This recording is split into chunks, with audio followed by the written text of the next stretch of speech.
Hi hello అండి, welcome back to your channel రియూ శ్రేయు. ఈరోజు మన కిచెన్లో సాఫ్ట్గా దోశ ఎలా ప్రిపేర్ చేసుకోవాలో చూసేద్దాం. చాలా సూపర్ టేస్టీగా ఉంటుంది అండ్ ఇది చాలా సింపుల్ ప్రాసెస్. ఈ ఇంగ్రీడియంట్స్ ఇలా వేసేసుకుంటే సరిపోతుంది. దోశ అనేది చాలా సాఫ్ట్గా అద్దిరిపోయే రుచితో వస్తుంది.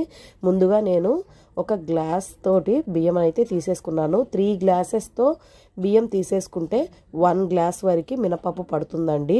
అది క్వాంటిటీతో గనక వేసేసుకుంటే మనకి దోశ అనేది చాలా సాఫ్ట్గా అద్దిరిపోయే రుచితో వస్తుంది. చూడండి, 3 గ్లాసెస్ దీంతో బియ్యం తీసుకున్నా కాబట్టి 1 గ్లాస్ వరకు మినపప్పును తీసేసుకొని వీటిని విడివిడిగా అయినా నానపెట్టేసుకోవచ్చు, లేదంటే ఒకే దాంట్లో కలిపేసి ఇలా నానపెట్టేసుకోండి. మినిమం 6 to 7 అవర్స్ నానితే సరిపోతుంది. చూడండి, ఇలా బాగా నానిపోయిన తర్వాత ఇందులోకి క్రిస్పీనెస్ కోసం కొంచెం సాఫ్ట్గా ఇంకొంచెం ఎక్కువగా కావాలంటే కొంచెం శనగపప్పుని కూడా నానవేసేసుకున్నాను. అండ్ ఇందులోకి కొంచెం నేను మరమరాలను అయితే ఈ వాటర్లో వేసేసుకొని కొంచెం తడిపి పెట్టేసుకొని ఇందులో వేసేసుకున్నాను. ఇలా గ్రైండ్ చేసేసుకోవడం వల్ల మనకి దోసపిండి అనేది మరింత సాఫ్ట్గా సూపర్గా వస్తుంది. సో ఒక మిక్సీ జార్లో ఇలాగా కొన్ని వేసేసుకొని కొన్ని వాటర్ వేసేసుకొని పిండి అనేది మెత్తగా గ్రైండ్ చేసేసుకోవాలి. చూడండి, వీడియోలో చూపిస్తున్న విధంగా ఇలా మెత్తగా గ్రైండ్ చేసేసుకుంటే మనకి దోశ అనేది బాగా టేస్టీగా వస్తుంది. ఇలాగా ఒక ప్లాస్టిక్ దాంట్లో వేసేసుకుంటే మనకనేది పుల్లగా లేకుండా దోశ అనేది బాగుంటుంది. ఇలాగే మొత్తం పిండినంతా ఇలా వేసేసుకొని మెత్తగా పిండి అనేది ఆ ప్లాస్టిక్ దాంట్లో వేసేసుకొని ఒకసారి పైకి కిందికి మొత్తం ఒకసారి బాగా కలిపేసుకోవాలి. ఎందుకంటే మొత్తం కలిసిపోతేనే కదా మనకి పిండి అనేది బాగా పొంగి మనకి దోశ అనేది చాలా బాగా వస్తుంది. సో ఇలాగా మొత్తం కలిపేసిన తర్వాత ఈ దోశ బ్యాటర్ని మొత్తం మనం మూత పెట్టేసుకొని చల్లారిన తర్వాతే మూత పెట్టేసుకొని పక్కన పెట్టేసుకోవాలండి.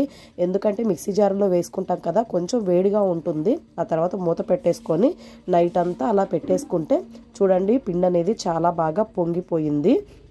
ఇలా పొంగితేనే దోశలు అనేది మనకి చాలా బాగా వస్తాయి. సో ఇలాగ మొత్తం పిండిని పైకి కిందికి బాగా కలిపేసుకొని మనం పిండిని అనేది పక్కన పెట్టేసుకోవాలి. ఆ తర్వాత ఒక బౌల్ తీసేసుకొని మనకు ఎంత కావాలో అంత పిండిని వేసేసుకొని ఆ బౌల్లో కొంచెం కావాల్సినంత రుచికి సరిపడా ఉప్పు అయితే వేసేసుకోవాలి.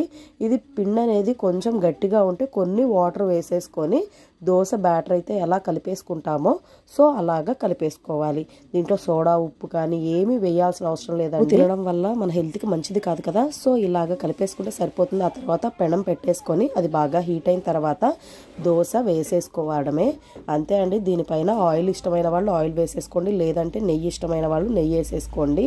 అండ్ కారం దోశ, ఎగ్ దోశ ఏదైనా ప్రిపేర్ చేసేసుకోవచ్చు. కానీ అద్దిరిపోయే టేస్ట్ అయితే మాత్రం వచ్చేస్తుంది దోశ అయితే. చూడండి, బ్రౌన్ కలర్లో చాలా బాగా వచ్చింది. ఇలా ఉంటేనే పిల్లలు తినడానికి ఇష్టపడతారు కదా, మా పిల్లలు అయితే అలానే ఇష్టపడతారండి. సో ఇలా కలర్ రావాలంటే అలా ప్రిపేర్ చేసేసుకోండి, అంతే అండి. దోశలోకి పల్లీ చట్నీ అద్దిరిపోతుంది. ఈ కాంబినేషన్ మీలో ఎంతమందికి ఇష్టమో కామెంట్ చేయండి. టేస్ట్ మాత్రం అద్దిరిపోయింది. మీకు ఈ వీడియో నచ్చితే కంపల్సరీ ట్రై చేయండి. Thank you.